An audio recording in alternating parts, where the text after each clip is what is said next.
Hello! Today is Friday, December 8th, 2023. This is Ben Capozzi with Broad Shoulders Farm in beautiful Halifax County, Virginia. USDA Grow Zone 7B. Still 7B. Our region did not change when the USDA rolled out the results of their findings on our changing USDA grow zones. Ours is still the same here.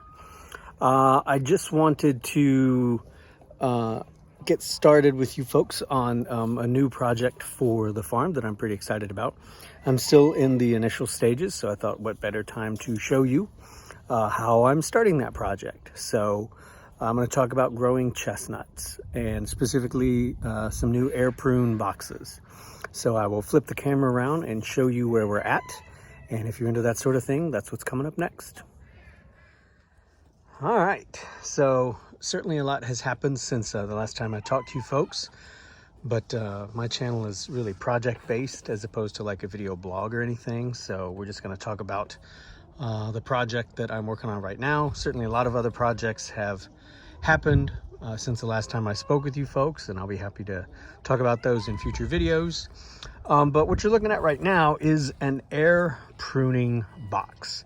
This is a box that you grow seedlings in, typically like tree seedlings or hardy shrubs, I guess you could do, but you could do almost anything that you want to get a really nice root system going. You could do hardwood cuttings of shrubs, probably different perennials like perennial kale, sea kale rootlets and all that. But the idea behind this is to work with things that typically have a taproot or a fairly deep root to begin with. And if you've ordered plants before, maybe you've seen those really long, really deep, narrow pots that are, I don't know, maybe like 4x4 up top, but they're probably 12 to 16 inches long. They're long, skinny pots, and that's to accommodate a nice taproot for some of these plants. I've seen it usually with persimmons and with pawpaws, especially, which are notorious for having their roots disturbed. But the idea behind these air pruning beds is that you have this bed with a mesh bottom. And here I'm using hardware cloth that's half-inch hardware cloth. Some folks call this stuff rat wire as well. Hi, baby. There's one of the chicks that hatched out since last I spoke with you folks. She's a little survivor. She's doing great. But the idea behind these boxes is that you fill them with your growing medium. I'm probably going to do like an inch or two of hay just to keep it from the compost and growing medium that I put in on top of it just completely falling through.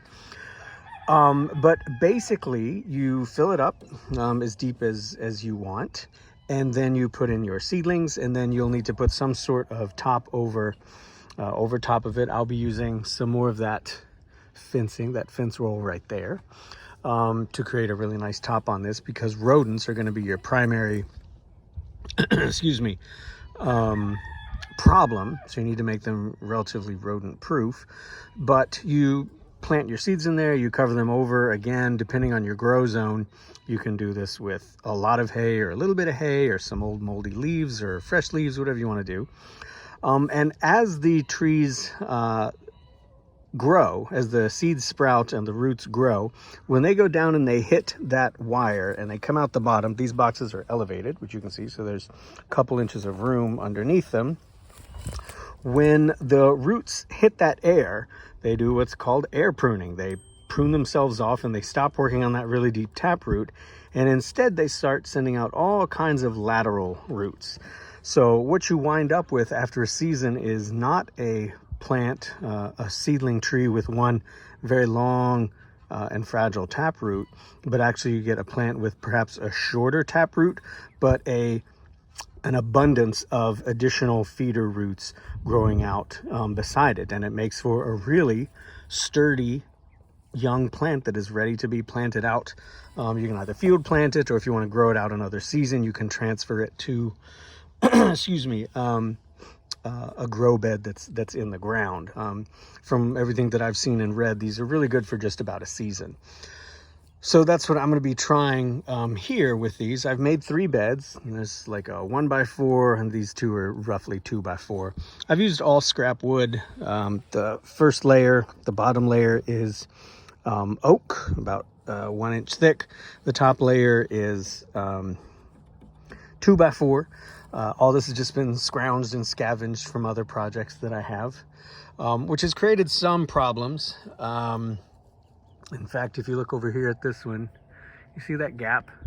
I do not like that gap. That gap is plenty big for like a mouse to squeeze through, which it might do, and then feed on my very expensive chestnut seeds over the course of the winter, which would make me very unhappy.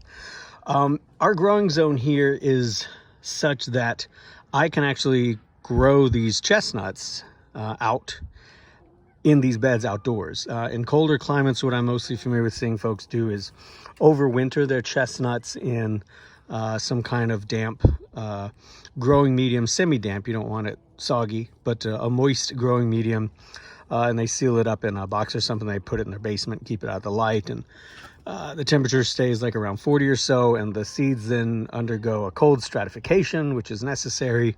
And then you bring them out in the spring, and then you plant them in a box just like this, if that's what you're going to be doing. But our climate is such that I don't need to take them indoors. I can actually cold stratify them right out here in place. And especially if I have some nice mulch on top to keep the seedlings at a relatively steady temperature, they're not going to freeze and die over the course of the winter. So the next step will be to figure out how I'm going to seal up these last little gaps. I could come in here and caulk it, but of course, rodents are happy to gnaw through stuff like that. I could put additional wire, more of the rat wire up here along these edges. I hate kind of overworking these things, but what I would hate even more is, over winter realizing that rodents are getting in here and just decimating the chestnut seeds. I've got several varieties, more than a dozen, that I'm going to be growing out here. And some of the seeds were as cheap as $1.50 a seed, which is still pretty expensive. And some of the seeds were as much as $2.50 a seed, which is pretty expensive.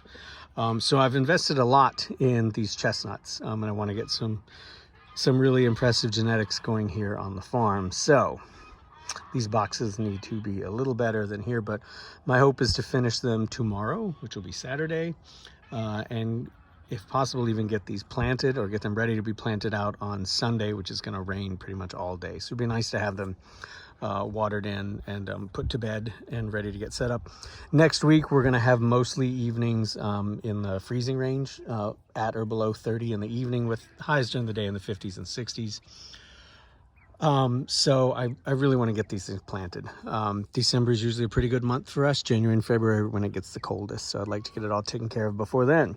If you are growing chestnuts or you have questions about this setup here, feel free to ask away. So questions, comments, concerns are always welcome. I learned about these from Sean and Sasha at Edible Acres. I know I talk about them a lot, but they're a tremendous gift to the YouTube community and folks who are interested in growing things. They learned it from Akiva Silver, who has a great book called Trees of Power and his own nursery also up in New York. So neat stuff there. So if you're interested in more of this stuff, or you'd like to follow the farm on social media, you can follow us at Broad Shoulders Farm on Facebook and Instagram.